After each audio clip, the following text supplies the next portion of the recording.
హాయర్స్ welcome to our channel. Present మనతో పాటు కిరణ్ పోల్దాస్ గారు సీనియర్ జర్నలిస్ట్ ఉన్నారు. వారితో ఒకసారి మాట్లాడదాం.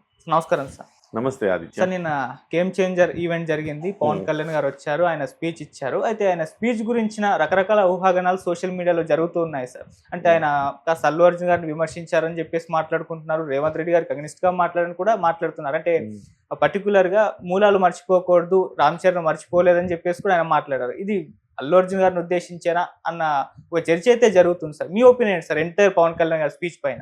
ఎంటైర్ పవన్ కళ్యాణ్ గారి స్పీచ్ చూస్తే చాలా చాలా చక్కగా మాట్లాడారు. అంటే ఇంతకు ముందు అసలు సినిమా ఆడియో ఫంక్షన్లకు వచ్చి నాకు మాట్లాడడం అంటే కష్టం, నా వల్ల కాదు అని సిగ్గుపడే ఒక పవన్ కళ్యాణ్ గారు ఇవాళ మైక్ ఇవ్వంగానే 47 నిమిషాల పాటు మాట్లాడాడు. సో ఎంత ట్రాన్స్ఫర్మేషన్ వచ్చింది చూడండి. అనర్గళంగా ఏకబికిన మాట్లాడాడు. సో మాట్లాడుతూ అనేక అంశాలు టచ్ చేశాడు. ఆయన స్పీచెస్ నాకెందుకు ఆదిత్య అనిపిస్తుంది, ఆయన స్పీచెస్ని మనం ఒక వ్యక్తిత్వ వికాస పాఠాలుగా ఇట్లా పెట్టాలేమో అనిపిస్తుంది ఒక్క సందర్భంలో. నాకు అంత చక్కగా చెప్పారు. ఆయన చూడండి, మీరు అన్నారు అల్లు అర్జున్ గారిని మనం టార్గెట్ చేశారా అంటే టార్గెట్ అని కాదు, కానీ వాస్తవం చెప్పారు అనుకోవాలి. అది ఏ హీరోకైనా వర్తిస్తుంది, ఏ రంగంలో వాళ్ళకైనా వర్తిస్తుంది. అంతే కదా. ఇవాళ మీరు ఇక్కడి నుంచి ఒక ఛానల్ పెట్టే స్థాయికి వెళ్ళిపోయారు అనుకోండి, ఒక శాటిలైట్ ఛానల్ పెట్టారనుకోండి. ఒకప్పుడు నేను రెడ్ టీవీలో పనిచేశానని మాట్లాడుకుంటారుగా. నేను ఇవాళ ఇక్కడ దాకా వచ్చినా కానీ నా మూలాలు నేను మర్చిపోను. నేను నెల్లూరు సిటీ కేబుల్లో పనిచేశాను, నాకు అవకాశం ఇచ్చింది నెల్లూరు సిటీ కేబుల్ అనుకుంటా. హైదరాబాద్ సిటీ కేబుల్లో పనిచేశాను. నేను ఇంకా చెప్పాలంటే నేను ఈటీవీఎన్గా చెప్పుకోవడానికి గర్వపడతా. Okay, yes, I'm ఈటీవీఎన్.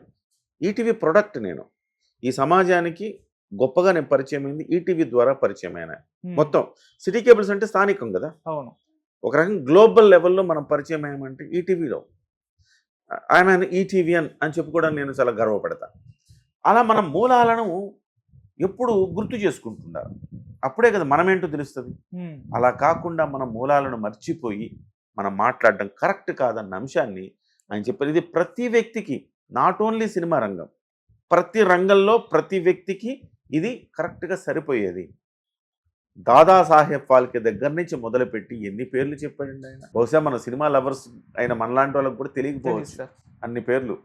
దాదాసాహెబ్ అంటాడు, దాదాసాహెబ్ ఫాల్కే అంటాడు, సత్యజిత్ రే అంటాడు, ఇంకొకరి పేరు అంటాడు. ఆ తర్వాత నాగిరెడ్డి గారు, ఎన్టీ రామారావు గారి దగ్గర నుంచి ఈ మధ్య కాలంలో వచ్చిన హీరోల వరకు అందరూ చెప్పాడు. చెబుతూ మనం వీళ్ళందరూ ఇవాళ సినిమా ఇండస్ట్రీ పరిఢవిల్లుతోందంటే వీళ్ళందరూ కారణం అని చెప్పాడు. ఇక్కడ ఎందుకు చెప్పాడు ఆ మాట అని చెప్పనా మీకు. అల్లు అర్జున్ గారు ప్రెస్ మీట్లు ఏమన్నారు మీకు బాగా గుర్తు. తెలుగు వాళ్ళ పరువు తీసి పైన పెట్టాలనుకున్నా నేను. అలాంటిది అరే నేను ఎంత గొప్పగా తెలుగు వాళ్ళ పరువు తీసి పైన పెట్టాలనుకున్నాను అంటే అల్లు అర్జున్ గారికి కనీసం తెలుగు భాష పట్ల పట్టు కూడా లేదు. ప్రాబ్లం అది. పరువు తీసి పెట్టడం అంటే, పరువు తీయడం అంటే తీసేయడం. పరువు తీసి నువ్వు ఎక్కడ పెట్టాలో పక్కన పెడితే పరువు అయితే తీసావు కదా, పరువు తీసి పైన పెట్టాలనుకున్నా అంటాడు. యాక్చువల్గా అక్కడ వాడాల్సిన పదము తెలుగు సినిమా గౌరవాన్ని మరో మెట్టెక్కించాలి, ఇలాంటి పదాలు ఏవో వాడాలి. ఆయన ఏమో ఆ పదం వాడాడు. సరే, ఆయన ఉద్దేశాన్ని మనం ఆ పద ప్రయోగాన్ని తప్పు పెట్టడం అనేది పక్కన పెట్టి ఆయన ఉద్దేశాన్ని మనం చెప్తే, ఆయన ఉద్దేశాన్ని అంతర్గతంగా దాని మీనింగ్ని మనం తీసుకుంటే ఆయన ఏం చెప్తున్నాడు, తెలుగు వాళ్ళ గౌరవాన్ని నేను ఆ స్థాయికి తీసుకెళ్ళాను, జాతీయ అవార్డు కొట్టాను. మీరెవరండి తీసుకెళ్ళటానికి? మీరు అంత గొప్పవాళ్ళగా ఫీల్ అవుతా ఉన్నారా? ఎంతోమంది అద్భుతమైన నటిను, ఒక ఎస్వి రంగారావు కంటే గొప్ప నటుల అనర్గళంగా ఒక డైలాగు, ఒక 4-5 పేజీల డైలాగు అనర్గళంగా చెప్పగలుగుతారు. S V Ranga Rao, N T Rama Rao, Kiran Nageswara Rao. వాళ్ళ తెలుగు సినిమా రంగం ఉందంటే వీళ్ళు కదండి. సో ఈ అంశాన్ని పవన్ కళ్యాణ్ గారు గుర్తు చేశారు. అన్యాపదేశంగా అల్లు అర్జున్ గారికి, అల్లు అర్జున్ నువ్వు ఇలా ఆలోచించాలి అని చెప్పే ప్రయత్నం చేశారు ఆయన పేరు చెప్పకుండా. ఇది కదా.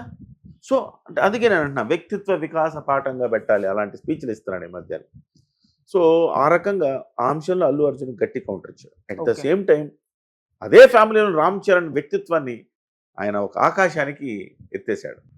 రామ్ చరణ్ అంటే రాముడి పాదాల చెంత ఉండే ఆంజనేయుడు. ఆంజనేయుడుకున్నంత సహనం, ఓర్పు, శక్తి రామ్ చరణ్కు ఉన్నాయని చెబుతూ ఆయనలాగే ఈయన శక్తి ఈయనకు తెలియదు, అంత గొప్పవాడు, అందరివాడు, అందరూ ఇష్టపడతారు ఇతన్ని, ఇతని వ్యక్తిత్వం అలాంటిది, అందరూ బాగుండాలనుకుంటారని రామ్ చరణ్ ఎంత ఎత్తుకి ఎదిగినా ఒదిగి ఉండే తత్వాన్ని కంపేర్ చేసి చూపించాడు. ఓకే. దీని నుంచి అల్లు అర్జును, పవన్ కళ్యాణ్ గారు నా గురించే చెప్పారా, నా గురించి ఆయన ఎట్లా చెప్తాడని నెగిటివ్ తీసుకుంటే ఆయన ఎవడు బాగు చేయలేడు. ఎస్, ఆయన చెప్పిన దాంట్లో నిజమే ఉంది కదా, మనం ఎక్కడో తప్పు చేస్తున్నాము, మన క్యారెక్టర్ని కరెక్షన్ చేసుకోవాల్సిన సమయం ఆసన్నమైందని ఆయన అనుకుంటే అల్లు అర్జున్ గారు డెఫినెట్గా అద్భుతమైన నటుడు. నేను చాలా సందర్భాల్లో చెప్పా, అల్లు అర్జున్ అద్భుతమైన నటుడు, అందులో డౌట్ ఎవరికీ లేదు.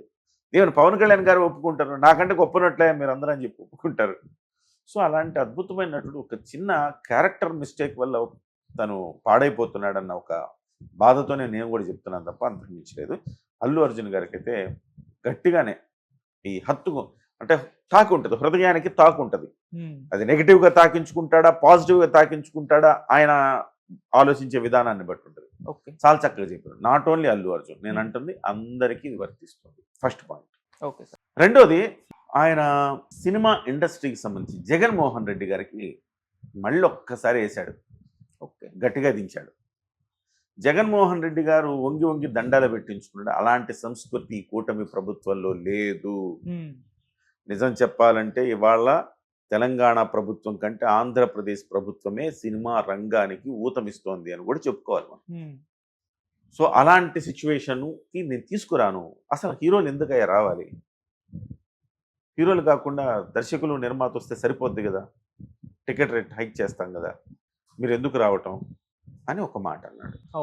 వాస్తవానికి అందులో ఆయన అన్నాడు, కానీ వాస్తవానికి ఇప్పుడు హీరో మోసే సినిమాలు ఇవన్నీ, దర్శకుడు మోసే సినిమాలు కాదు ఇవి. ఒక రాజమౌళి దర్శకుడు మోస్తాడు.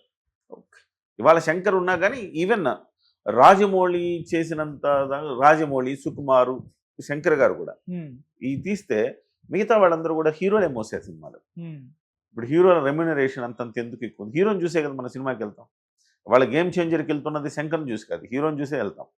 సో ఆ రకంగా హీరో సెంట్రిక్గా మారిపోయినందుకు ఇవాళ హీరో కూడా వెళ్ళాల్సి వస్తుంది. కానీ వాస్తవానికి ఆయన చెప్పింది కరెక్ట్. హీరోలకి ఏం సంబంధం?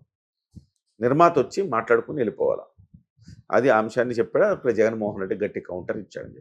మూడో అంశము టికెట్ ధరల పెంపుకు సంబంధించిన అంశం చాలా లాజికల్గా చెప్పాడు. మీరు అందరూ అనుకుంటున్నారు, నిజంగా అపోహ కదా, ఎవరు చెప్పలా ఈ అంశాన్ని, ఏ ప్రభుత్వం చెప్పలే ఇప్పటివరకు. రూపాయి పెంచితే ఆ రూపాయల 18 పైసలు ప్రభుత్వానికి వస్తుంది. టికెట్ ధరలు పెంచడం ప్రభుత్వానికి ఆదాయం వస్తుంది. ఆదాయం వస్తేనే కదా మీకు మేము మౌలిక సదుపాయాలు కల్పించగలము. ప్రభుత్వానికి కూడా ఆదాయం వస్తుంది, నిర్మాతకు ఆదాయం వస్తుంది, హీరోకి ఆదాయం వస్తుంది. కాబట్టి ఒకళ్ళే బాగుపడేది ఏం లేదు, ఇందులో ప్రభుత్వానికి కూడా ఆదాయం వస్తుందని చెబుతూ హాలీవుడ్ రేంజ్కి మనం ఎదగాలి అనుకున్నప్పుడు ఈ రకంగా ఖర్చు పెట్టాల్సి వస్తుంది, తప్పదు. డిమాండ్ అండ్ సప్లై అనే అంశాన్ని చెప్తూ శంకర్ గారి సినిమాకి తాను ఏ రకంగా బ్లాక్ టికెట్ కొనుక్కొని వెళ్ళిందే సందర్భాన్ని గుర్తు చేసుకున్నారు. ఈ రకంగా టికెట్ పెంపు ఈ మధ్య ఎవరో 2-3 అంటా ఉన్నారు, సిపిఐ రామకృష్ణ లాంటి వాళ్ళు, వీళ్ళందరూ కూడా టికెట్ ధరలు పెంచడాన్ని తీవ్రంగా వ్యతిరేకిస్తున్నామని చెప్తున్నారు. మరి పుష్ప 2 అప్పుడు మాట్లాడలేదు, వీళ్ళంతా ఇప్పుడు మాట్లాడుతున్నారు. సరే, ఈవెందో దానికి సంబంధించిన లాజికల్గా సమాధానం చెప్పాడు, అదొకటి అంశాన్ని. సో ఇట్లా ప్రతి అంశం